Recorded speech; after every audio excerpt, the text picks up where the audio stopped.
Throughout the whole of the process, the iMacs was the most important piece of hardware used. This is because it enabled us to access both the software and also websites to complete the project. Therefore, it acted as a base. After each process, we blogged about feedback of what went well and also what didn't. For my blog, I used the website of WordPress. This allowed me to both keep on track of my posts, but to also easily upload images and also videos from YouTube. For the process of creating our animatics, I used the Kodak EasyShare C763 to take individual pictures of each frame. When using the Macs, I uploaded the pictures onto iMovie to finish creating the animatics. This then allowed us to easily upload them onto the blog. This was helpful throughout the film and process.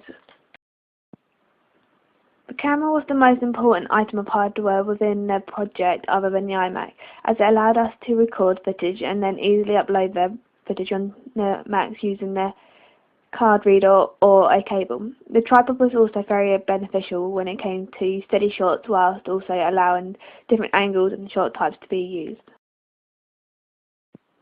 For my first production card, I used a software called LiveType, as it allowed me to also experiment with special effects, etc.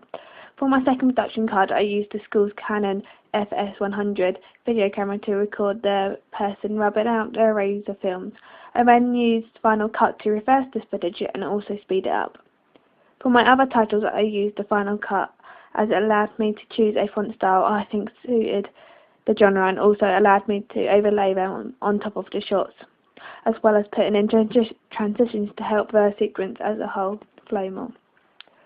For the editing of my footage, I used Final Cut. This allowed me to have benefits such as transitions between shots, such as cross dissolve, which I used to represent the passing of time, and also fade to black, of which I used to show change of location, which is typical convention of an opening sequence. It also allowed me to have transitions such as fade in on my audio, like I did for the beginning of the news report.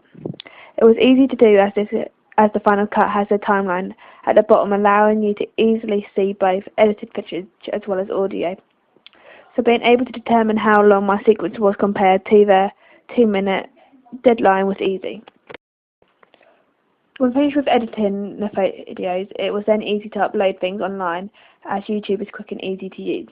This then allowed us to upload them onto our blog straight away, allowing it to be easily accessed rather than having to look up on YouTube.